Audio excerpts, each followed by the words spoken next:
We're I live think right we're now. live. We are, but we You need know, to play the opener. we didn't play the opener. It didn't come in.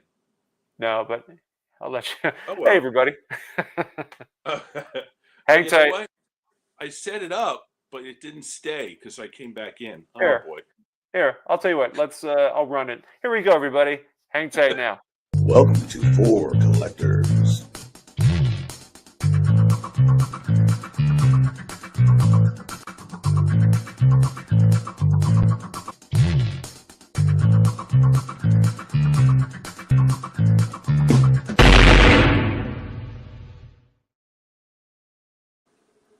Nothing like some good technical issues.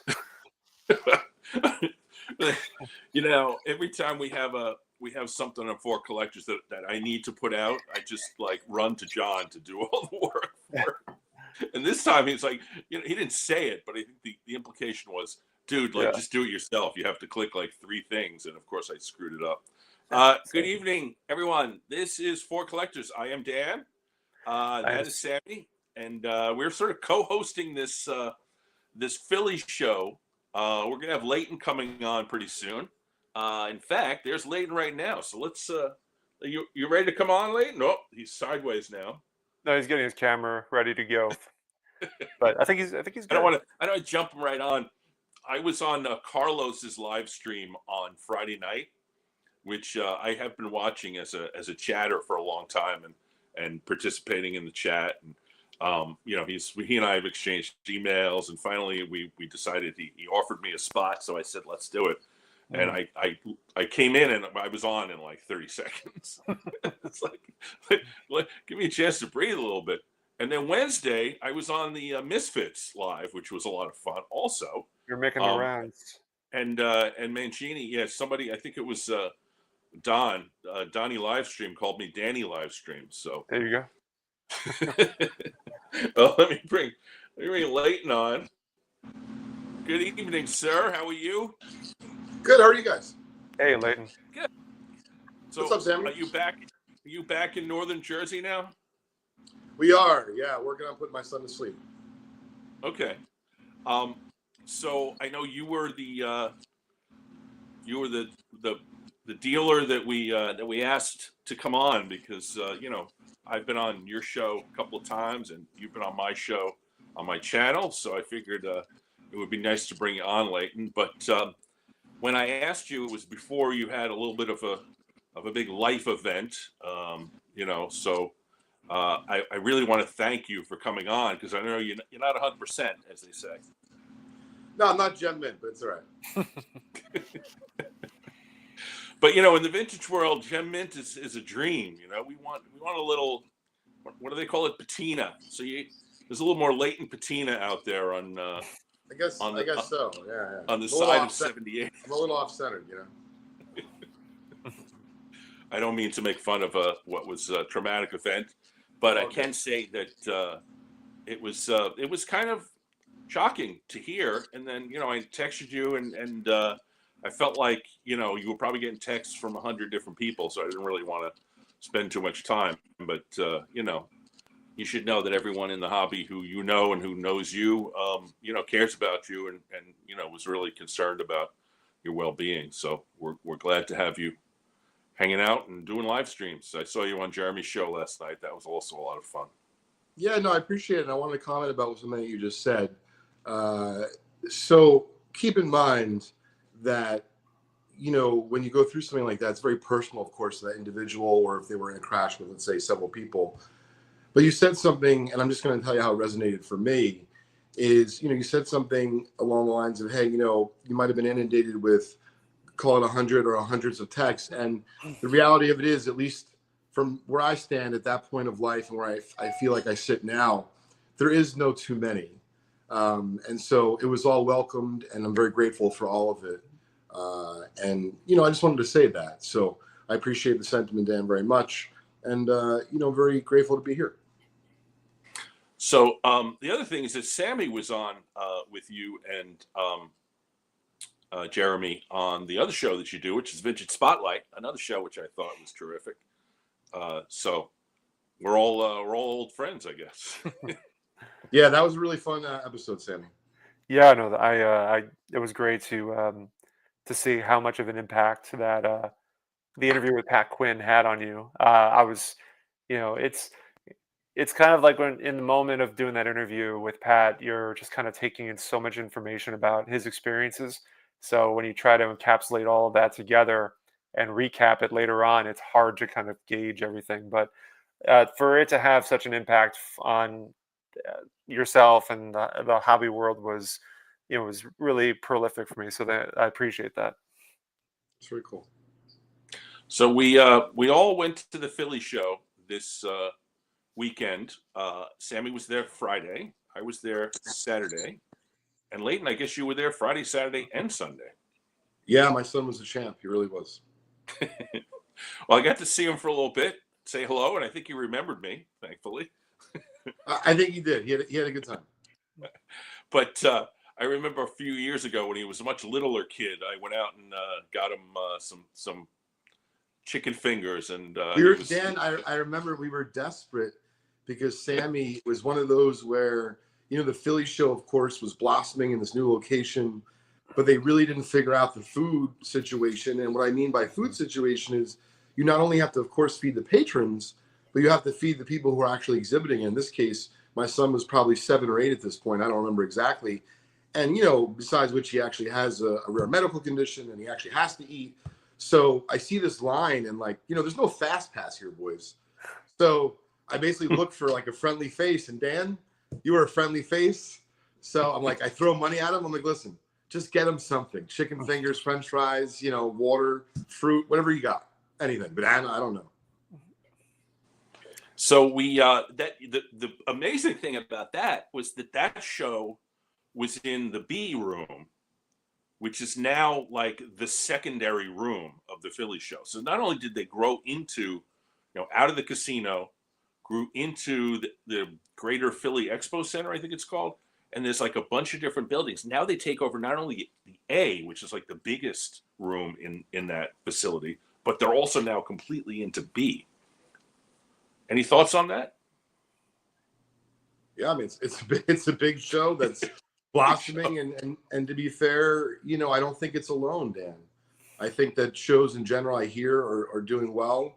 I can only speak from this past weekend, and I'm curious what your sentiment is, Sammy. But I mean, to me, I personally walked the floor. I was just very grateful to be there. So I walked the floor a little bit more than usual. It was nice to get out there and, of course, not just see people, but also try to buy cards and look at them. And what did I say to someone at the booth that was talking to me? Like, oh, what was your thoughts on the show? About buying stuff. Besides like looking for your PC. In other words, from a professional, hey, you're trying to buy something for X, sell it for Y. It's very tight. Everyone's saying they don't have a lot of inventory, so it all makes sense, right? Strong demand, not enough inventory. Maybe it's a sign of things to come. Who knows? But at least for this past weekend, it seemed to be very vibrant. And I know we're not going to just, I guess, talk about vintage cards, but if you wanted to ask about the card show, I also thought that the Pokemon cards were flourishing there. Mm-hmm. Seemed to be a lot of them, and everyone was happy about it. There was enough room for everyone. So I don't know if this is the first time they did it, but on the webpage for the Philly show, they have the list of dealers like they normally do. But there was a list of sports card dealers and TCG dealers. Oh. And I was wondering if that was a new thing, that there were so many Pokemon/TCG that they had to set them off into a separate category so that you could wade through and figure out where they were. I don't know. I mean, how so? As far as shows go, Leighton, I mean, I'm trying to. I know you set up at the Philly show. You don't set up at the White Plains show, though, right? No, but I try to go to walk around to buy cards.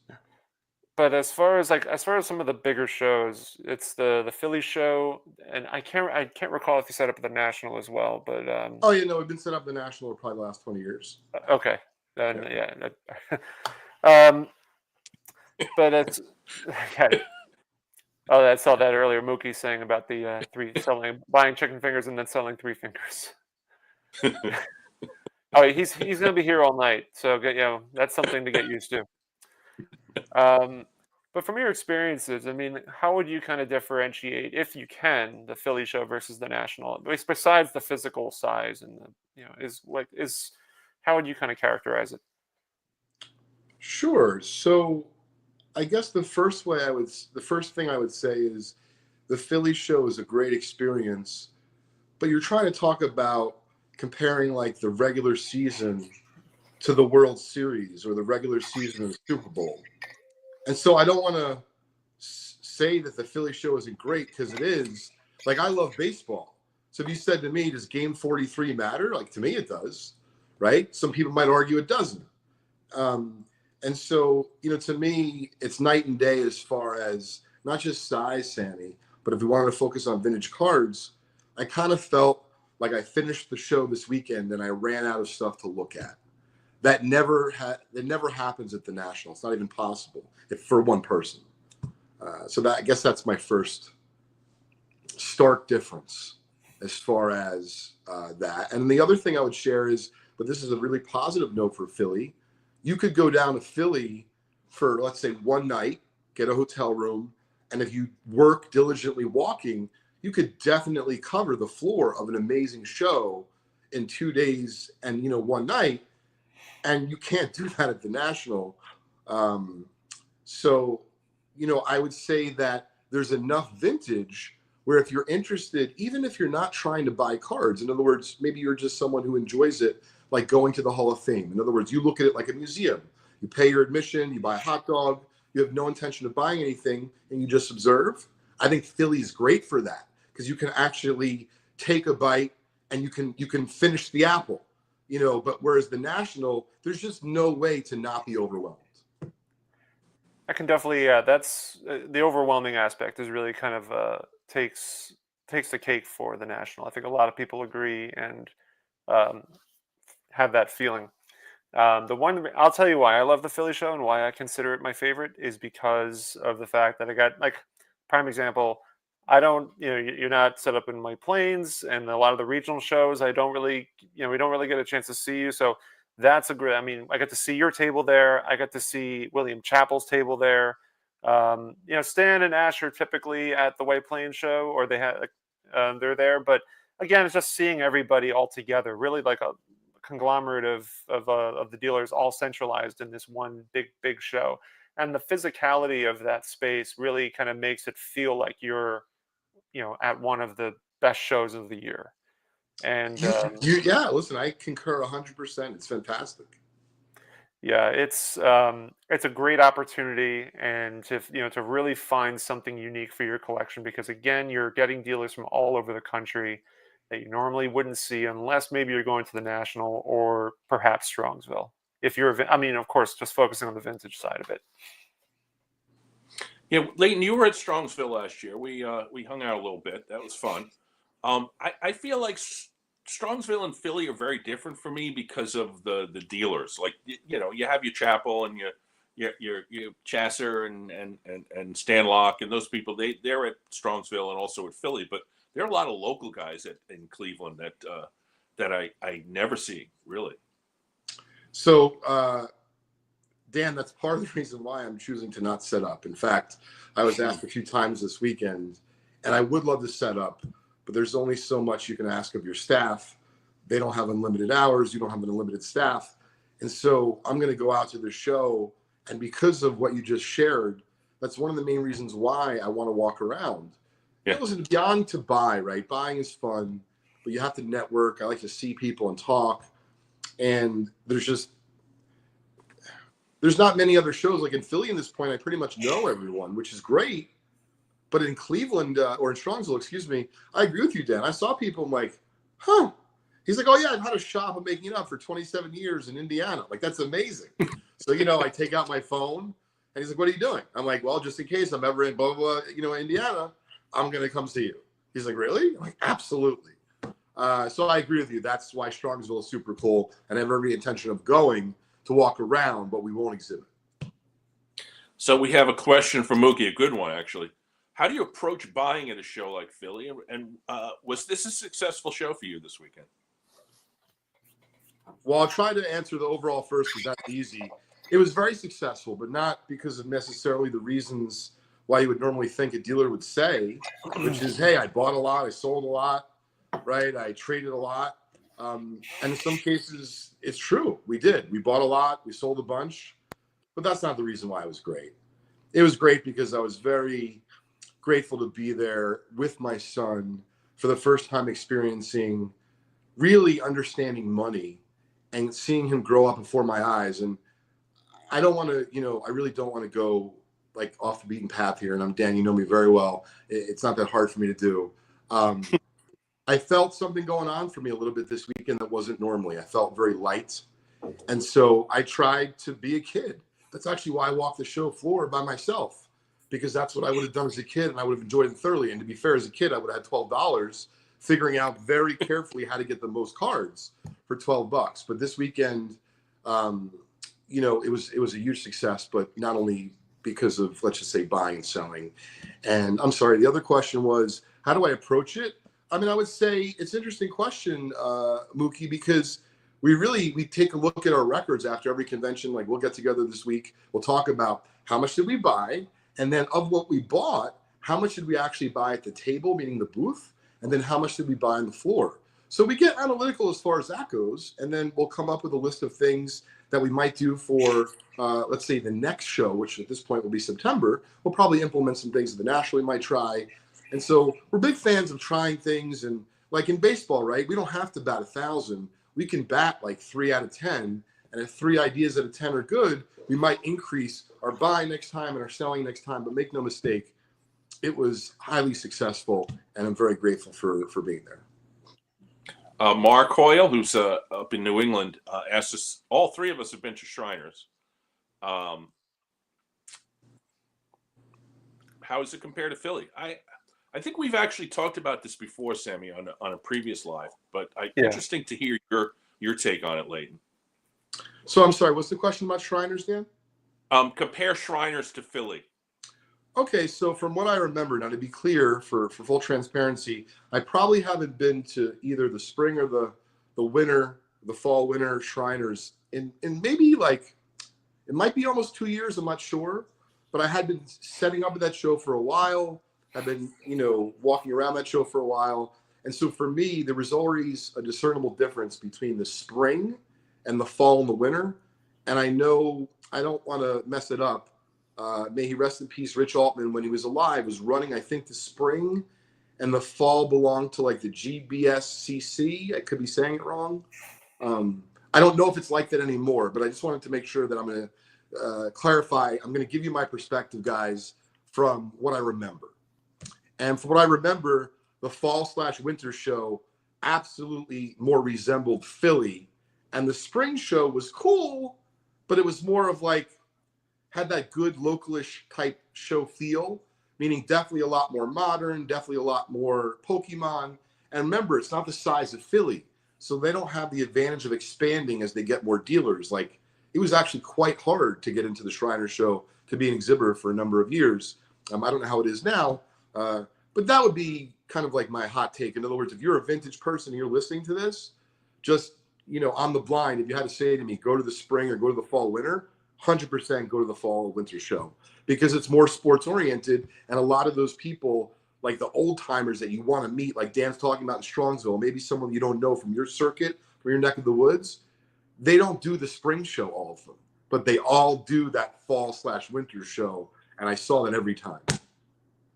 That was something that in fact, that's almost exactly what I had said when we talked about this, Sammy, was that there's a whole row back along the back wall, which a bunch of guys who do one show a year, and they're all like 85 years old, and their collections, their displays are a mess, but there's gold in there if you have the patience to go through. And I feel like that's one of the things about Shriners that you don't really see. Philly's a more sort of not modern in terms of modern versus vintage, but like a modern style show where everything's pretty neat. For the most part, all the dealers are pros. And so it's a little bit of a different vibe in Shriners. It feels sort of like more like a Knights of Columbus Hall versus it's a Shriners Hall literally versus an expo center. Strongsville's kind of in between the two, I feel like, maybe. Strongsville is sort of not quite as pro as Philly, but not quite as sort of old guys bringing out the boxes from 50 years ago as Shriners is. I'd say it's probably a mix. Yeah. I think you have a lot of local Cleveland dealers mixed with some of the the nationally known dealers that set up, and then like what the like cool thing about I mean, this happens at the National as well, but with Strongsville, Craig Halpig is also sets up there, and he doesn't set up at the Philly or Shriners or. So it'd be good to see. It's good to see his inventory, and it's obviously going to be much easier to see it at Strongsville than the National, just because of the chaotic nature of the National. So, Are you going to Strongsville this year, Leighton? Yeah, I'll be walking around. Well, I hope you stay. How many nights are you staying? I think 2. I have to check, but I think 2. Like Thursday, All right. Friday, I'm pretty sure. Because we have a Friday night event and a Saturday night event. You had mentioned that to me. So it's going to be Friday and Saturday. So yeah, I would definitely dig hanging out for the Friday one. Awesome.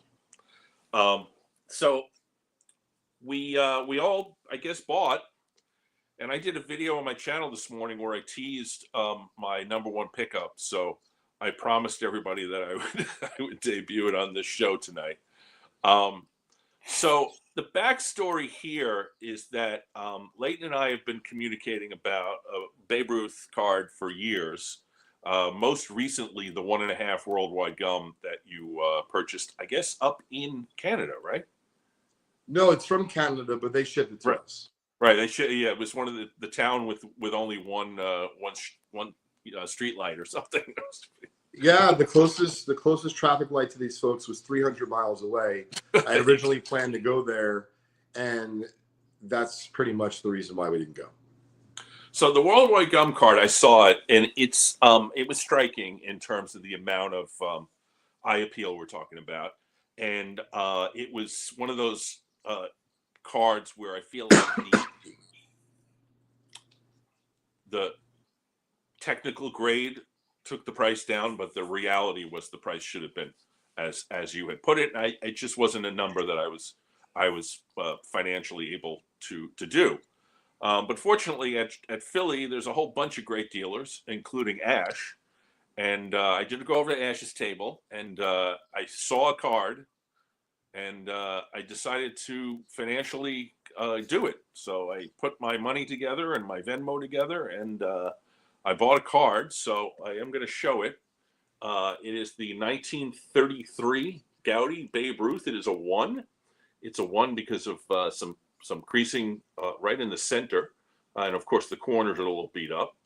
But it presents pretty nicely. The back is clean. hang on 1 second, Dan. Let me expand the window so we can do that a little better. Hang on. That's much better. Let me move it over here. Go ahead. So here's Babe Ruth, my first Babe Ruth card not my first Babe Ruth card, but my first Gowdy card. And so this was the Philly show for me. This was the big one. I see you smiling over there, Leighton, and I'm thankful that you do. Because about 5 minutes after I bought this, I texted you and I said, I hope you're not mad at me. Oh, please. Are you kidding me? I'll sleep better tonight knowing I have the worldwide gum still. So I took a picture. Ash is a very busy guy, like the rest of you guys are always doing business and stuff. So I took a picture of, there's the cards, first of all, the front and the back. You can see the creasing in that picture, and you can see the rounded corners. But to me, it's a beauty. It's a 10, as far as I'm concerned. And then I took a picture. See, so there's Ash. Here's this guy doing all these great deals, and he's got like the guys with their wallets out and their checkbooks out. And I asked him, I said, can you take a picture with me? And he was like, yeah, sure. So like 5 seconds later, he comes over, and there's me with my I think the most excited I've ever been at a card show, which was quite an event. So that's the card. And so I'm going to get up, and don't mind me.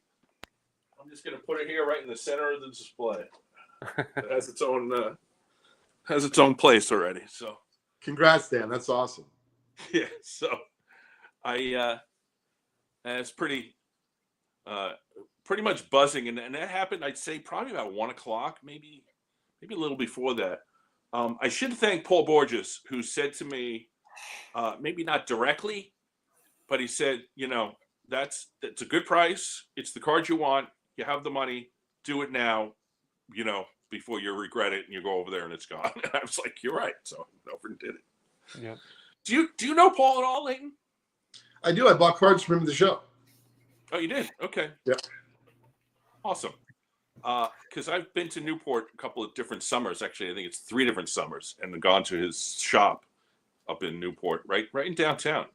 And it's a great time. So I got to know him in there, and then I saw him at shows, and then he started watching my YouTube channel, and now we're fast friends. And he's a great guy. So shout out to Paul if he's watching. So I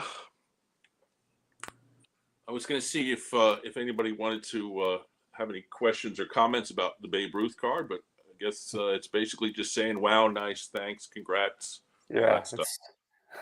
it's a lot of flowers. Flowers.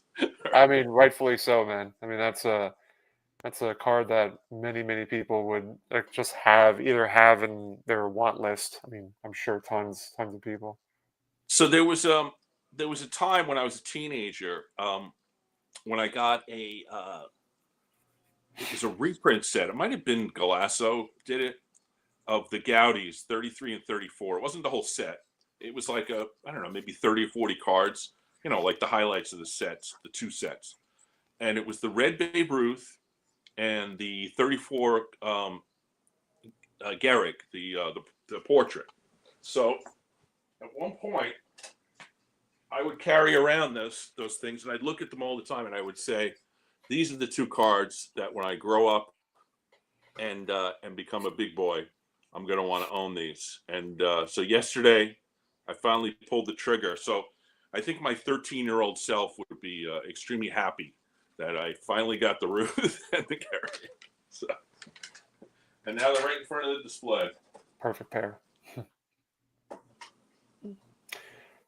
Leighton, when you go to I'm buying cards. Leighton, when you went around at the Philly show, I know you're primarily probably looking for cards to add to the inventory, but is there anything that you're looking for like your own personal collection if something pops at you? Oh, sure. So to be clear, Sammy, I am looking for cards for inventory.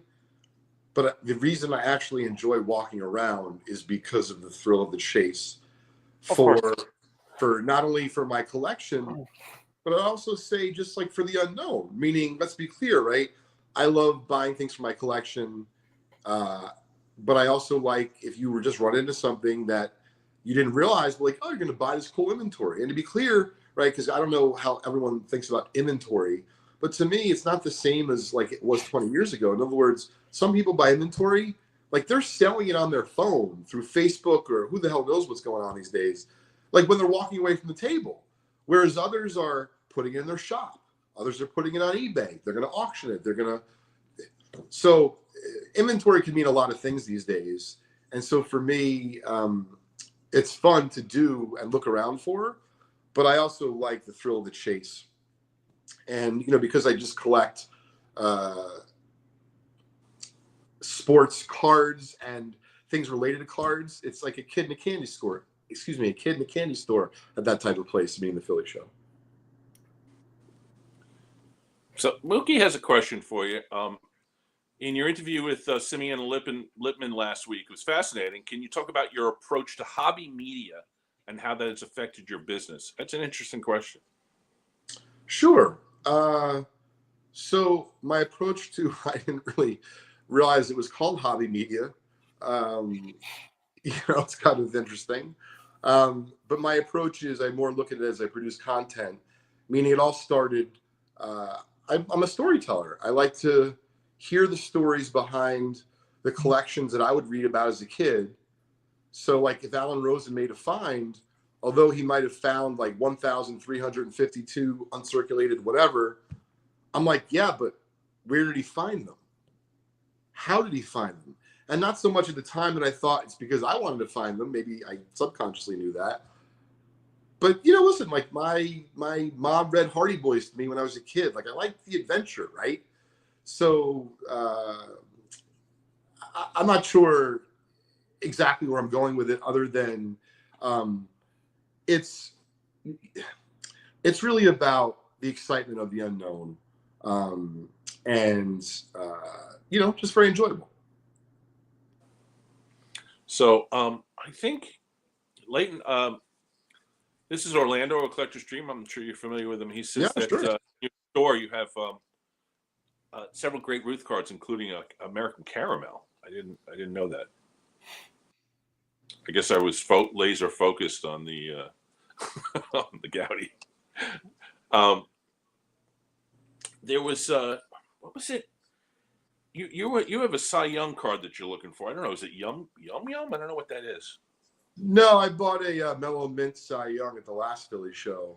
It's an Okay. E105. It's a really cool card. That being said, if anyone has any Yum Yum tobacco cards, yes, you can contact me direct. I'm certainly interested. And was it the I forget what the postcard was. Is it Rose something? Oh, Rose Company postcard? Yeah. Those are good. Yeah, those are really cool. Those are what from like the green one. It's the green. Yeah, they're tough to find and they're very pricey. Yeah. Yeah, it's Well, I had seen a couple at Shriners, but there was no Cy Young. It was just and certainly no who's the guy Moonlight Graham who from the it's unbelievable he has a card. Didn't he have one at bat, I think, or something? It's like I think he only appeared for an inning, but I actually remember that card because I bid on it. You know, sold for a fair amount. Like it might have been Memory Lane who sold it, but you know, it's one of those really interesting cards, like, you know, 10 million from the Oback set, right? There's like a certain bit of allure to the card, and it sells for just an absurd premium versus another example from the same set. So, Sammy, you also had an amazing pickup. You want to share it with us? Yeah, from the Philly show. Yeah. First one I picked up. This one was kind of prearranged when I was texting Bill Chappell prior to the show, and he had a bunch of the Coca-Cola tips. So I picked up the. I'll put myself over here for a sec. So I picked up the Bobby Thompson. It kind of goes outside the avenue that I try to stay in with the 4 players, but Bobby Thompson was my grandfather's favorite player when he went to a lot of Polo Grounds games. And obviously, he has 2 in the set. He has the hitting, and he has the fielding. Uh, Obviously, it makes sense to get the hitting one first, just because of the sheer fact that's what he's famous for. And yeah, just if I was going to get another Coca-Cola, it was going to be Bobby Thompson. This was also at his table. Um, I would say arguably probably one of the greatest poses of Willie Mays, because he's smiling in this one as well, and it's just the great after shot of his swing, and, just the pose in general. This was also at Bill Chappell's table, and it caught me by surprise because I didn't know he was gonna have this there. And once I saw it there, I said, "Yeah, that's I have to grab it." The price was too good. The third piece is kind of in a box right now. I have to get a proper box for this, so I'll try to do this diligently. But I have it kind of shared with the Doc Gooden sculpture in the back that's autographed. But the Transagram Willie Mays, this was at Howard's table, and Yeah. I made him an offer initially, and he kind of came back with an offer, and I said, all right, I got to walk around and think about this. And then I started thinking about it, and I thought, all right, well, they don't come up in auction. I was looking at eBay, looking at anything, and you find the card or the box flattened and graded, but you just don't see sales of the full box with the figurine inside. So listen, I paid a good strong price for it, but I know that in the condition that it's in, they're tough to find in really good shape. So I'm pleased with that outcome. So the fun thing about going to a show after Sammy has been there is you talk to dealers and they tell you that Sammy has been there. So I went to see Bill Chappell, and our mutual friend Drew Sammy, asked me, and he probably asked you also, to keep an eye out for the Coke Tips Reese card. I did find one for him. You Not did? Yeah, there's an auction right now. Well, maybe I Okay. shouldn't have Yeah. said that, but He sent me a I think link, it'll but be I fine. didn't know that it had come from you. Good for you. But anyway, so I went to Chapel's Yeah. table and I asked him. This first thing I asked him, and he said, "Yeah, I only had one Coke Tips with me, and Sammy was here yesterday, so it's gone." But there's a bunch. He has a bunch of other Yeah, ones as well. Bill was in a very good mood. I talked to him for quite a bit, and he was telling me all sorts of stories, and it was fun. He was talking about mailing away for cards in the '70s, and we were talking about the I guess it's the '69 Top Super. There was apparently, I guess, a fire, and a lot of them were burned, so that there's the inventory is much lower now than it would have been, because half of them burned up. But he had a Yaz, and I think he had was it Maze that he had '69 Top Super. I was looking at it, and it's had Yeah, a he nice did have copy. one. He did. I saw that he had one there. Yeah. And then I went over to Howie Chasser's table later on, and he had the Transagram box from Clemente and also from Aaron. So I texted a copy to a picture of the Aaron to our friend Matt, and he said, "Oh yeah, Sammy was here." It's like, I know. I try to plant seeds And then, any way I as if can. your ears aren't ringing enough now. When I was over at Paul's table, he said to me, "Oh yeah, Sammy was here yesterday." I'm like, I know he was here. I try to be, I try to encounter everybody that I can at the show. I'm sorry we didn't cross paths on Friday late, and I think when I went over, there were times where you weren't there, and so it just weren't able to establish kind of a another introduction. Um, but I mean, I did capture your table. I think before you arrived, and I mean, an absolute amazing display full of stuff. The 61 Fleer basketball set is what always captures my attention whenever I see it. It's so beautiful looking because of all the different colors that are assigned with that set. But the one card that I definitely always just love seeing is the 7-Eleven Willie Mays card that you have. It's funny because Dan McKee, a hobby long timer next to me, he's Right next to collecting you. the set, and he told me the crazy story about it. Apparently, it's very scarce. It was regionally distributed, like somewhere in Texas, and he said it came out of a machine. And I'm thinking, like, how the heck did these cards even survive? And so we almost we were going to do a deal last show, and then believe it or not, I sold a couple, including Dan. We were talking about Warren Spahn on Saturday night. Well, I don't know if it's a Warren Spahn super collector, but someone bought like the highest rated Warren Spahn 7-Eleven from me. And sometimes you're talking about ears ringing. Maybe people are listening. I don't know. Well, you had that, I guess it was last Philly show. You had that Spawn. I think it was one of the breads, maybe like a 52. That's sold as well. Yeah. Yeah.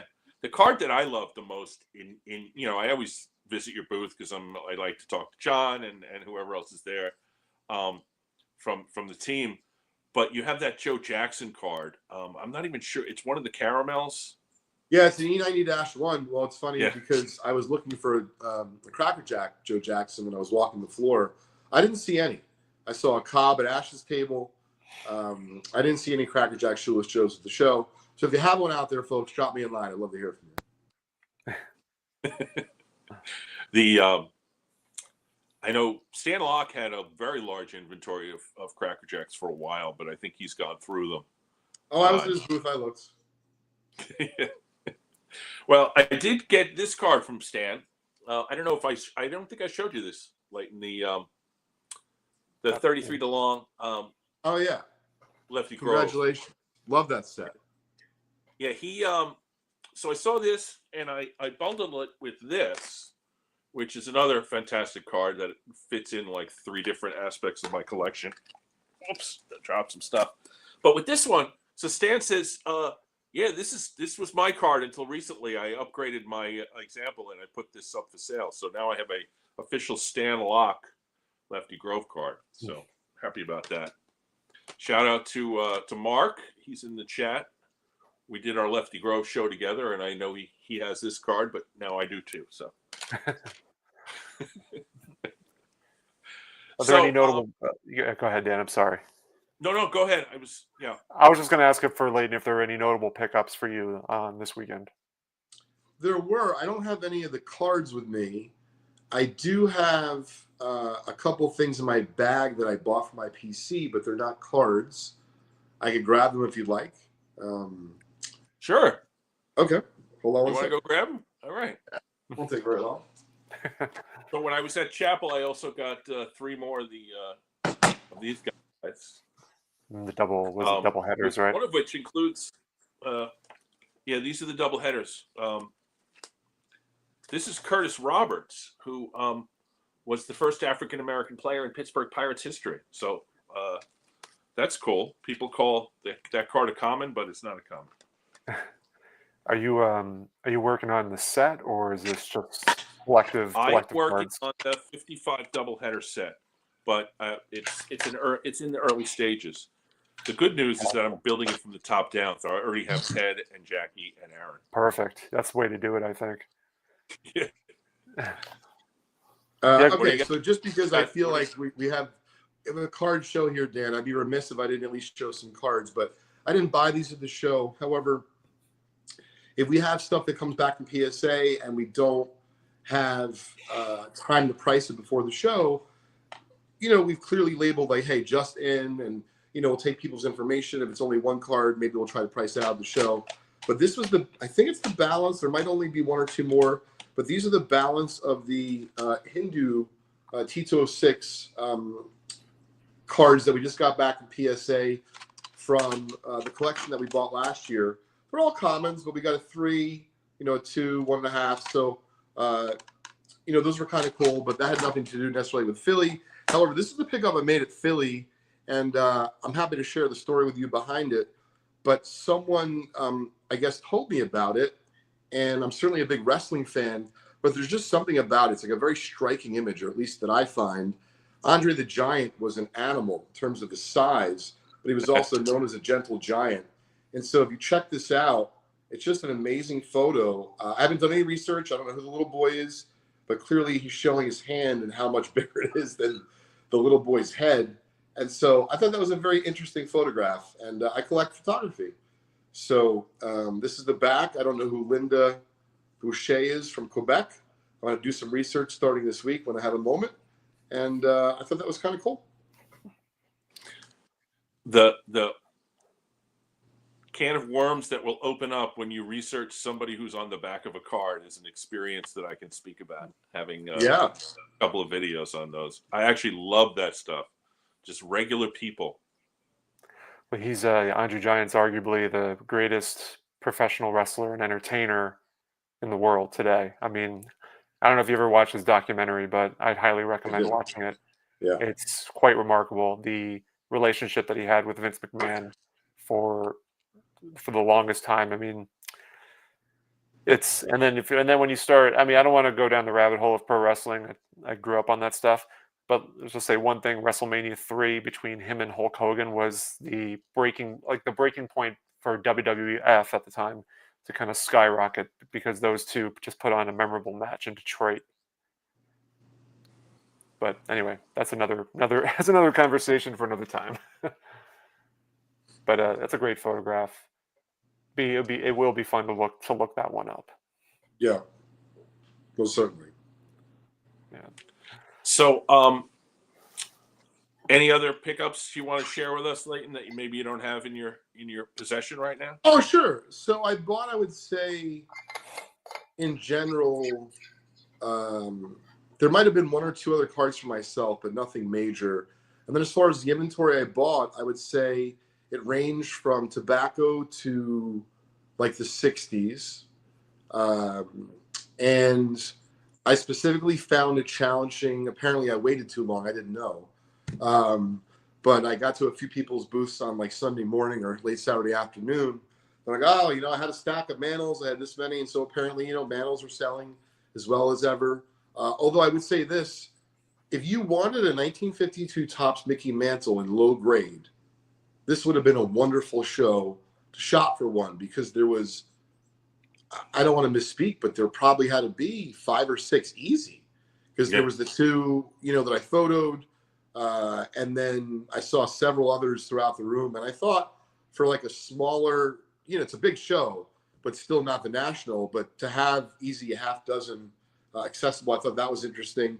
But as far as like, anything, let's say from 54, 55 to, the late 60s of mantle, apparently that stuff was selling very, very well in like 3 to 6, 3 to 7 grades. I took a picture of two 52 mantles in Ash's display case. Did you take that same photo, or was it a different dealer? Well, I took two. He had several mantles, but he had two different ones that I took photographs against the red carpet, because what happened with that, it was an interesting story. I was standing in his booth, minding my own business. I bought a few cards from him, and I looked at both of the ones. He had an SGC and a PSA. And a guy, I didn't know, he was talking to me at first, said, "Hey, what do you think?" But like I wasn't with him, so I was confused. And then he told me that he was, I guess, completing his run of mantle cards. He had never got a 52 Topps or a 51 Bowman. And I guess, like a lot of folks, right? He was thinking at first, he's like, "Oh, the PSA." I'm like, I don't know, man. It looks like the SGC to me is, I don't have like a halogen light here, but my two eyes are not necessarily working as good as before the accident, but like, I'm 80th percentile right now. So I still think I'm like decent, but I crowd shared the opinion. I put it on Instagram. So like, maybe I'm losing it. If I am, might be time to hang up the spikes. I don't know. So anyway, I told him I thought the SGC was better. And it was just interesting because there are definitely people looking for that, but obviously no one's buying a $30,000 card with the same kind of ease that they're buying a $300 mantle card. And so the kinds of cards I were buying, like when I was trying to buy Jackie Robinson's, I actually saw a bunch of 53s in nice shape from like 3 to 8,000. But if you wanted to buy a Jackie, it was 1,500 or under from 53 Topps. Not so easy. Same thing. I was trying to buy Jackies from, let's say, the 250 to 750 range. Not that easy to do because they were mainly sold, is my point. So it's just interesting to see. And I don't think it's all dealers. Like, I think these are collectors who are going out there and saying, I want to own a Mickey Mantle card in my collection, or I want to own a Jackie. So when I was on your show, Leighton, we came up with the solution that all children under 12 should get into card shows for free. Of course. Well, I mean, if we can make that happen, Dan, I'm going to give you credit. I think it's a great idea. Well, of course, I don't own a card show to be able to do that. But anyway, so Classy Sports Card says today was his 12-year-old son's first show, and he's hooked. So love to hear that. That's awesome. Congratulations. I'm sure you guys had a great time together. Oh, somebody's already done some research for you. It looks like Linda Boucher photographed a bunch of wrestlers in Montreal. There's a Boucher picture of Macho Man on eBay. So there you go. I really appreciate that. It's very. I'm looking forward to it. Oh yeah. So he was a baseball player too, minor leaguer. Yeah, he was. Oh, that's right. That's right. He was with the Reds, right? I don't know what team, but Poffo, Randy Poffo. Randy Poffo. That's right. Yeah. How to go from baseball to pro wrestling. That's another good documentary. Poor guy didn't last that long. Sadly not. Yep. I guess all those steroids or whatever. Do they use steroids? I guess so. It's a touchy subject. Yeah. Well, all right. I know this is not a Philly show purchase, but I figured if you don't mind me showing these, because this is kind of for me, it was kind of a groundbreaking thing for me to find these. So I mentioned this. I've had the Mathewson Pinkerton scorecard back for a while. I bought this at the National. And there's variations to this set. There's the scorecard back, the blank back, and the postcard back. A buddy of mine at the Shipshewana show found the blank back, and I was able to acquire that from him. These are the pops on these are incredibly low. I'd say between both of them, between SGC and PSA, the total is like less than 25 or 30. So to find both of them in under 6 months to me was something probably it's just unheard of in my mind. But just wanted to share Well, those. I was fortunate to have been present when you bought that one Scorecard. at the National. I don't Yeah. remember the dealer's name, but I've seen that dealer before. I think he's a White Plains guy, right? No, so it's a running gag that between myself and Mookie, and the card was being sort of consigned through a dealer that sets up at the Garfield Show, New Jersey, and he had his buddy take it to the National to consign for him. And I had an opportunity to buy it in Garfield. I didn't do it at the time because I had other cards that I purchased, and then I had the funds to buy it at the National. So the running gag is like I went all the way to Cleveland to buy a card I could have gotten at Garfield. So, but I try not to think about that, but it comes up every now and then. But that's okay. The blank back was from Garrett Ballpark Memories. He found it, and he actually asked me about it because he was inquiring how much I paid for the scorecard. Because there's really, you can't really find sales on the blank back too often. They just don't come up. I didn't even know that card existed. I did see a card that I didn't know existed at Dan McKee's table. I'm looking at it right now because I wrote it down. 1929 Leader Novelty Candy, Bill Terry. Do you know Leader Novelty Candy? I feel like I want to see a picture of it. I feel like I might. See, the thing is, Dan McKee is next to me, so I've interviewed him before. He likes to talk, so I feel like I'm absorbing things even through osmosis. It's great. I bought a card from him at the National, and we got along very well because he's an interesting guy, and he has some interesting views, but he also has absolutely amazing stuff for sale, which is only a fraction of what he actually owns in real life. He's like, his collection must be ridiculous. He also more importantly than his collection, he served our country proudly. Is that right? Oh, I didn't know that. I'll talk to him next time about that. And he will be at the National. I asked him because they stuck him in the he will be. Yeah. He will be. But you know what he didn't have? And Sammy, I was looking around the show for this. I forgot to mention. So I'm still on the Venezuelan kick, but right now, and I don't know if this helps or hurts, but I'll tell you who I'm looking for. So I'm looking for a Jackie from the Retirado set from '67, and I've seen this same one before at this kid's booth. I don't know the gentleman's name, and I don't think it's even for sale. I saw very few examples from that set throughout the show. I might have seen a Jimmy Fox, but I was proud of myself, Sammy, because to be clear, I feel like I would have been happy with any of them, but I specifically want a Jackie. And I know that the moment I buy something non-Jackie from that set, I'm going to be like, dang it, I just took from my budget to use to buy the Jackie. So I'm curious, has that ever happened to either one of you guys or anyone watching? In other words, you set out to buy, for example, a Mathewson Pinkerton. Yeah. And you're like, oh my God, there's a gorgeous blah, blah, blah Pinkerton. And you're like, dang it, there goes 800 from the budget that was supposed to be for, the Mathewson. And now I have this. And on the first night you look at it, you're like, yeah, Sammy, I did great. You're talking to yourself. And as you start showing your friends in the hobby, they're like, yeah, but Sammy, didn't you really want the, and you're like, oh my God, guys, what am I doing? I'm curious if has anyone ever experienced that? Yeah. It's a great question because I think I kind of have, but Greg always accuses me of being not a focused collector. I'm too broad of a collector. So which National was in Atlantic City? 22, I think was. I think 22, the National Atlantic City. I bought a big card a week before the show. I think it was somebody who was trying to get their own money to be able to have money to go to the National, and they sold me a card that it was a Jackie card, in fact. That so I went to the National in Atlantic City with less money than I should have had. So, but oh well. I generally try to.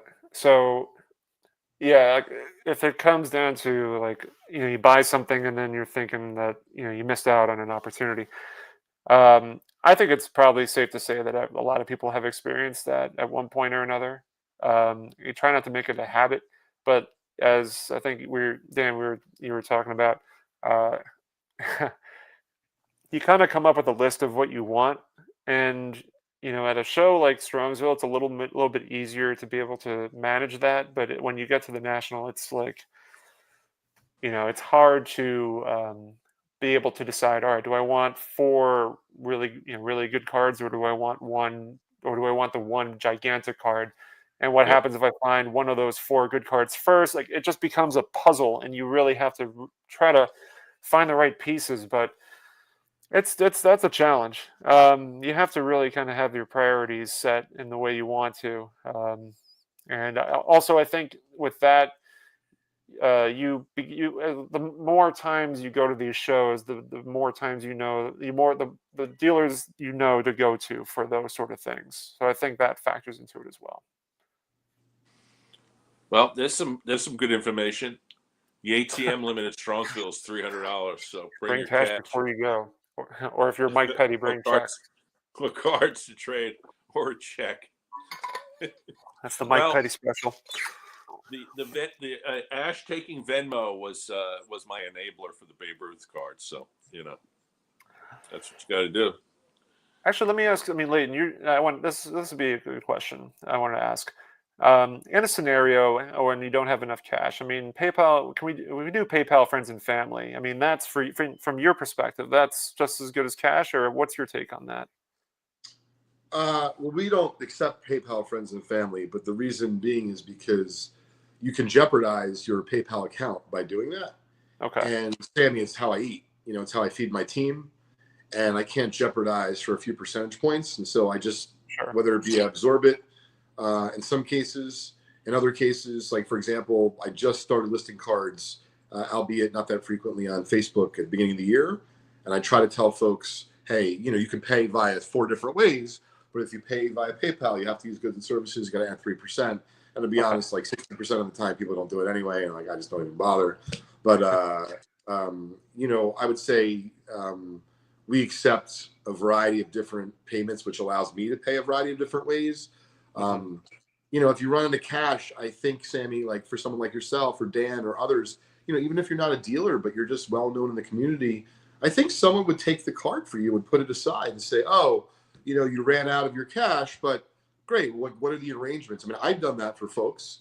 And so, don't be afraid to ask, I guess, would be maybe the lesson here, because you might be beating yourself up, right? Like, oh my God, I did blow that 800 on a card I shouldn't have bought. And there's another card for 1,000. You know what? If you came to me and said, I really need 30 days. Okay, sure. No problem. So here's a question. Go ahead. I'm sorry. Father and son vintage cards. Leighton, did you have a lot of people trying to trade this show? Was it more than usual? I would say not a lot, but some. We did a cash trade. I know that, for a 51 Bowman near set.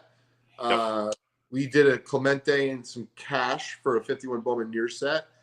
Other people wanted to trade, but I'll tell you, man, I was joking around on VB the other day.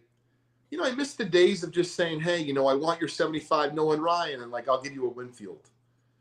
Meaning, Sammy, everyone's complicating it. They're like, what's your formula? I'm like, thanks for laughing, Dan. So like, if it's Dan, right? And I don't mind saying this, right? Like at the end of the day, to me, you really can't trade just direct even up, because you still have to sell the good, the card. So what I always tell someone, even if it's like a Jim Ector, Dan, hey, I'd like 10% extra so that if I wanted to get, for argument's sake, $100 for my said card, I'm going to trade to you, Dan. Well, if you trade me a $110 card and I sell it on eBay and I get 100, at least I'll net my $100. So I try to do that, I guess, if I'm going to try to trade even up, but technically that's not even up. So hopefully that answers the question. And then I would say, if someone is trying to trade me for something that's really liquid and they have something that's illiquid, well, then I definitely want more than a 1-to-1 or more than 110%. Does that answer the question, guys? Yeah, I think so. Yeah. I think like you said, there's a lot of variables. Liquidity is something that Chris Sewell talks about all the time. He's able to offer higher percentages on cards he knows he's going to be able to move. So that's perfectly understandable. Speaking of Leighton selling cards, I don't think I've ever showed this on my channel, Well, Dan, I was hoping you didn't, because the guy worked me over, and I'm not exactly proud of how much I sold it for. I'm just kidding. well, it found a forever home. Isn't that worth a little bit more? It's worth a little bit, plus some chicken fingers and fries, buddy. Mm-hmm. And yeah, well, I have to say, it's the only Stallmeyer I'm probably ever going to own, because it is a pricey set. But Don Newcomb is a underappreciated player in the hobby. I know his rookie card goes for a lot of money, but that's about it. I mean, I've got some amazing Newcomb cards. He's he was a historical figure. He probably should be in the Hall of Fame. And he's got these cards have this amazing back. So I'm sorry to have to show that, Leighton, but it's now a really important part of my collection. Well, speaking of the Hall of Fame, I wanted to ask something, but I also want to be considerate of your show, gentlemen. So I'm probably going to scoot in just a couple minutes, if that's okay. Yep. Yep. So if that's the case, if there's anyone who wants to ask me any questions, of course, I'm happy to answer any. And if not, I had kind of an interesting question that I wanted to ask you in the community, but you guys let me know what you're thinking. Sure. Yeah. Ask away. So the first one is a little bit, closer to me, because I wanted to buy this photo for myself. So I saw a photo at a friend's booth, and I really liked it, of Roberto Clemente. And it was a Type 3 photo, and yet I look, meaning it's authenticated by PSA. It says Type 3. It has a caption on the back, meaning a paper one. I'm looking at it, like, it's pretty clear. It was $300, for a Type 3 that might be expensive. And I'm just curious, I almost did it, and I know I could probably still reach out to my friend and bought it, but, like, has anyone ever done anything that they felt was irresponsible? Like, they bought, I don't know how else to say it, right? Because it's not the same in cards, but maybe you bought, an authentic or a really badly trimmed card because you just knew that was the best you were ever going to do. My point was, like, it was weird to me. Like, so it's a Type 3 photo, and because PSA is saying Type 3, I'm saying it's no good, but I'm looking at this thing, and forget about what type I think it is. I think it's awesome. And yet I didn't buy it. So I'm curious, like, do we feel that these grading companies have some sort of hold on us? Whereas I know they do a lot of good. They do. But, like, are they also steering us in such a way that we're becoming robotic to their authentication? I don't know if this makes sense. I don't think, for me personally, I don't think so. If I see, I'm not the word, I generally don't really collect a lot of Type 1 photos or any type photos, but if the photo speaks to you, really at that point, the grading company is out of the picture. And it really comes down to the quality of the photo, what's, the action of the photo. If it kind of speaks to you and you're connecting with it in that way and you feel like it looks awesome. And I think a lot of people will appreciate it. And generally speaking, a lot of those are graded usually authentic anyway. They're not really given number values. I remember just totally agree with you. But I'm sure, Sammy, you've been in a spot, or Dan, you've been in a spot, or someone watching has been in a spot where you're looking at a card and you're thinking, I really like it. It resonates with me, but I just don't know if this is financially responsible. That's kind of what I'm getting to. Okay. In other words, and I'm just making it up, right? Because I don't actually know. I don't think 300 was egregious at all. But, like, let's just say it's worth 100. I don't know. I have no idea. Like, are you okay? Yes, it speaks to you. Totally agree. Yes, it's super cool. But, like, should you overpay? But yet, I don't know. I was confused, and that's why I'm asking. So if you can't really find a value on it, if it's $100 and let's say you've seen it sell, or you find that it's sold before for $75, you obviously want to get as close as possible to its to the value that it has. So it's all circumstantial, I suppose. Not everything, not the two pieces are not going to be identical. So there's a lot to factor into that. I don't think it's irresponsible. I guess it just depends on the situation, how expensive how much you might end up paying over. But I've never really felt that way. I've never felt like I was getting gouged or I got gouged over something like that. Not about gouge. That's not what I mean. It's more of it's resonating with you, here, Yeah. and you're saying, wow, it's like, listen, imagine you were at a street fair. I'm looking at a piece of art my son and I picked out in Hoboken, and it's really cool, but it was also affordable, Sammy. So So I'll bring up something Orlando. I mean, I agree with Orlando on this. If you love it, never seen it before, I'll overpay. Yeah, I was about to say that and show a card. Yeah. I mean, that's I, point blank.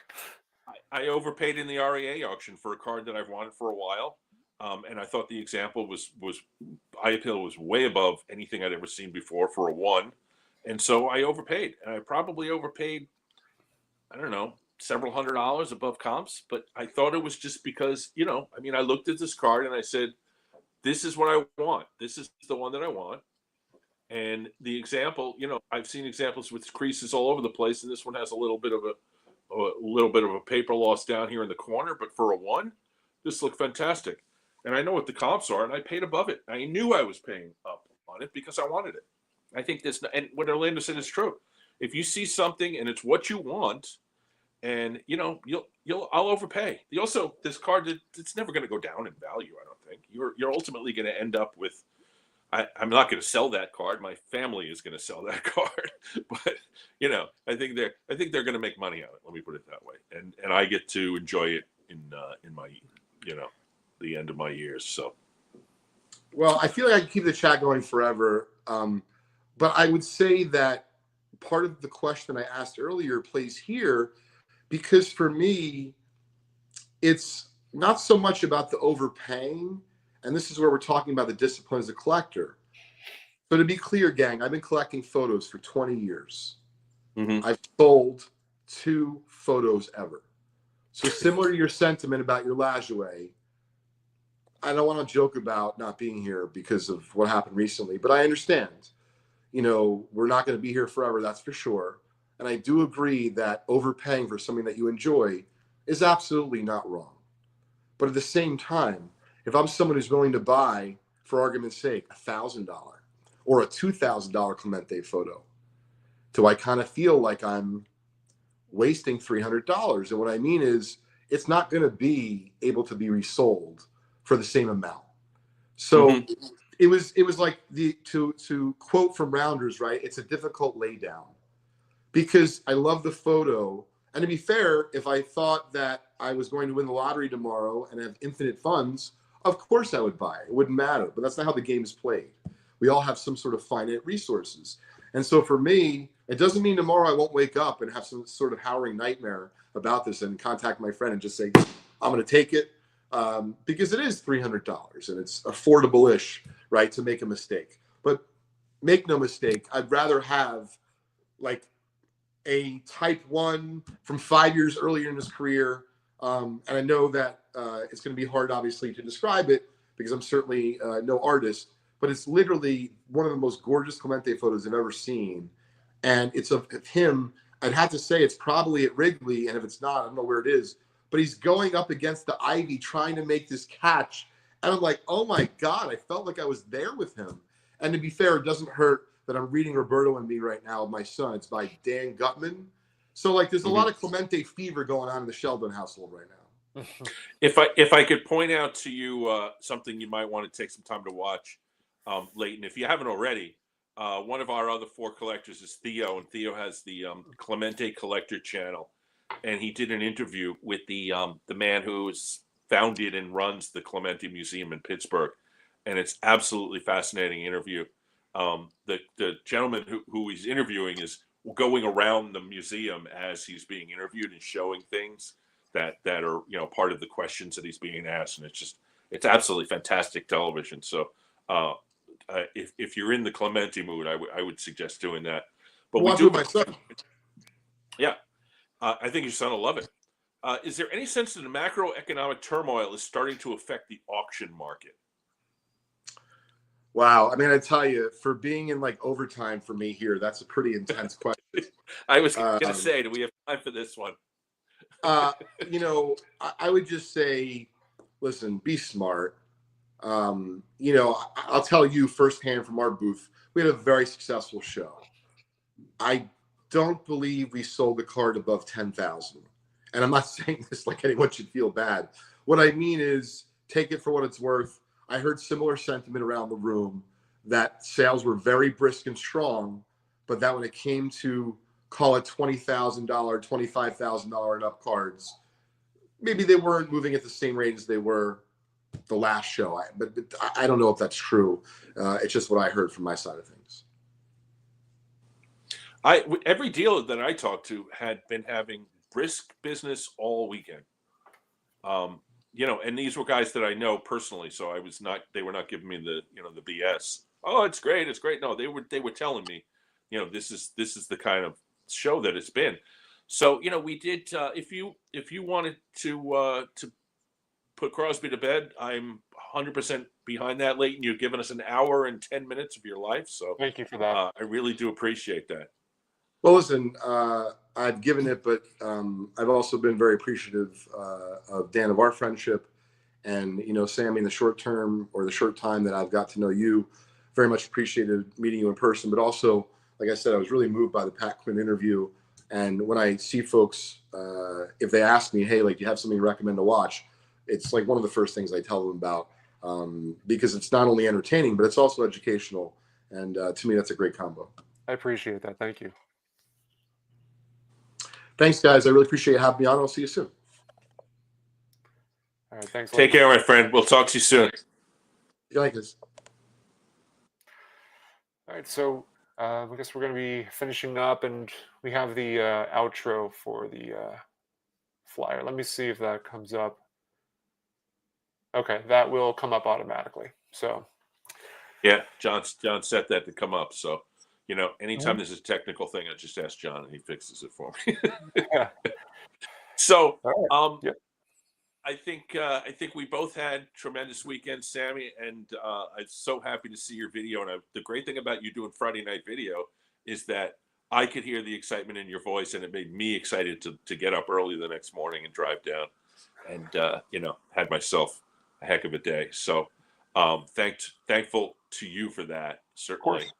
Thankful for you coming on and co-hosting and handling a lot of the tech stuff a lot of the buttons I don't know how to do. Anybody in the chat have anything else they want to ask us or comments they want to make? Please go ahead. I know Stephen was on your show. I'm sorry I missed that yesterday. Oh no! I mean, that was kind of like yeah. I mean, everybody was driving home or something. So but I did watch it today. So I saw Stephen showing off his Jackie cards, and that's always great TV. Always. Oh, okay. We want to see the Ruth.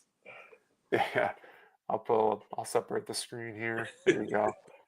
There it is. This is something to behold, man. That is just an absolute beauty. There you go. It's I like the red and the yellow the most, but the red was the one, like I said, that was part of that reprint pack that I had when I was a kid that I fell in love with the image. And I had forgotten what's on the back. There's a nice little bit of story about Babe on the back. Pretty much a good summary of his career, but I read this back part probably 50 times when I was a little kid, and I hadn't read it in probably 30, 40 years. So that was kind of a cool thing too. So there we go. It's earth-shattering cards, man. My collection is complete. So there you go. I don't think that's a lie. Well, let me say this. Somebody had asked early on, what are our targets for Strongsville? And this kind of throws a monkey wrench in my targets. It's a good problem to have. But my two top targets right now are Red Cobb and Clemente Rookie. I do not have a Clemente Rookie card, which is kind of a hole in my collection. So I feel like that's one of those ones I really should go ahead and get. I feel like there's that's obviously the show will be an opportunity, but I kind of have a hunch that the for collectors trade night will be a good opportunity as well. I imagine somebody's going to have one. I'm bringing some not comma cards, but half comma cards kind of stuff, to trade night, and we'll see if I can move anything else. I got a stack right here that I'm going to be moving for.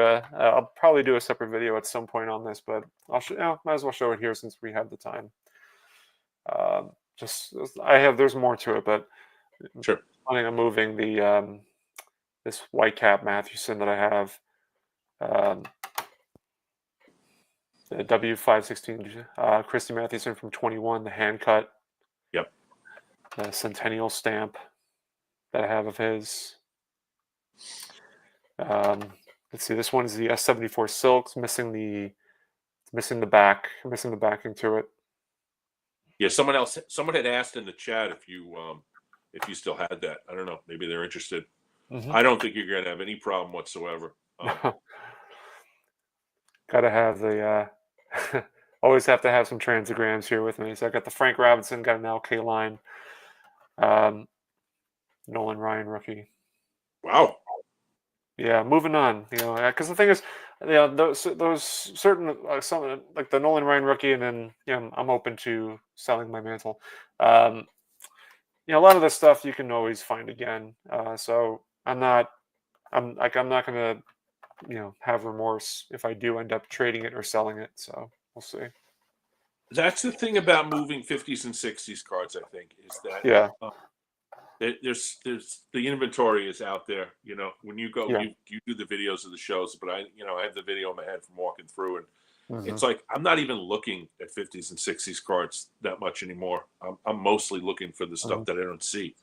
So you're right. I mean, you could get a Ryan rookie, tomorrow if you wanted to.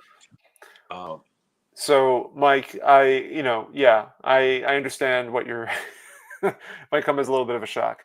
Some of those selection of Maddies, I'm okay with potentially moving on from. We'll see how it goes.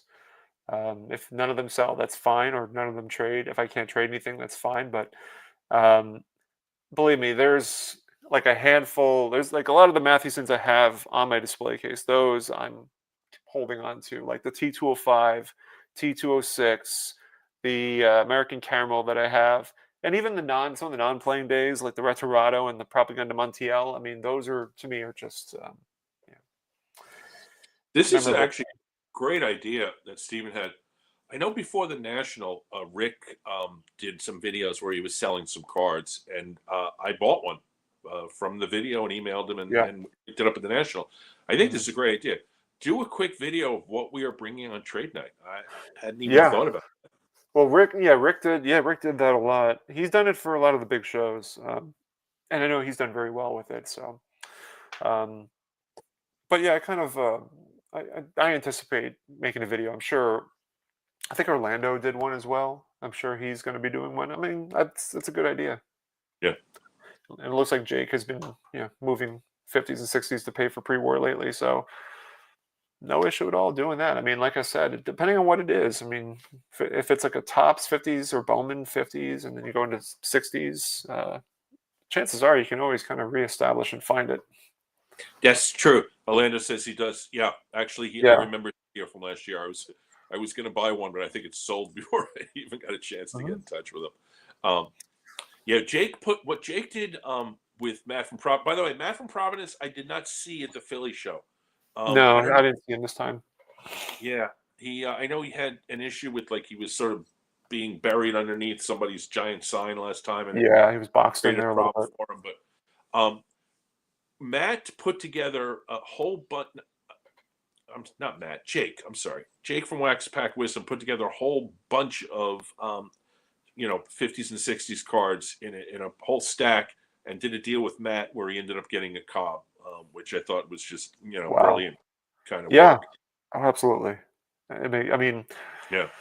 It seems like pre-war is. I mean, I'm not trying to establish a direction of things that that the hobby's going into, but it seems like a lot of us are really kind of gravitating to some of that pre-war stuff that's out there. Well, it's a lot of it's about pop counts, and Orlando said this before. If you see something that you're never going to see again, pick it up, because odds are you won't. I'm actually just getting a text from Steven asking about one of the cards now, so I'll get back to you, Steven, after we finish up. Okay, Matt took the weekend off. We have the We have the Yeah. official word. So my friend, I'm going to get going. It's 10:20. Yeah. I think we did 80 minutes of a live stream. I know we got up, the highest number I saw in terms of people in the stream was 92, which is a pretty damn good number. So That is a I'm very happy good with number. it. Yeah. So I want to thank the chat for all of the great comments and questions, particularly that we had some really good questions for Leighton. And thank you again, Sam, for helping me out here. And next time, my next For Collectors is going to be on the 19th. It's a Wednesday, and I'm doing a live stream instead of a pre-recorded show, but I'm not going to announce that yet until we're ready to announce it. What's your next For Collectors, Sam? Do you know? Yeah, I gotta look at the calendar real fast. I'll tell you in a second. That will be on the 25th. Well, if I do I'm recording it on the 25th, so 26th. And you're doing what, dealer interviews, I think? Yeah, so that will be according right now, scheduled right now. I'm gonna have Stan on, and then Garrett from Ballpark Memories. Awesome. They're both setting up at Strongsville, so I want to make sure kind of get both of them on together. Okay. So everybody, thank you. Matt tells me it was another successful DanStand, and I appreciate that, Matt. And Matt's been making a lot of videos lately, so if you haven't seen, go over and take a look at his run through his 3 player collectors and the stuff that he's been picking up. So excellent videos to watch. So guys, take care. We're going to end the stream, and we will see you soon. Take care, everybody. From the early days of baseball cards, Babe Ruth. people have been trading them back and forth. McCovey's off the table. We at 4 Collectors have been trying to carry on that tradition. I can do that. Okay. That's a deal. And now we're taking our show on the road. At the Strongsville Sports Collectors Convention, 4 Collectors, with support from a few of my favorite things and love of the game auctions, is hosting Vintage Trade Night at the Best Western Strongsville Ballroom on Saturday, April 12th from 6 p.m. to 10 p.m.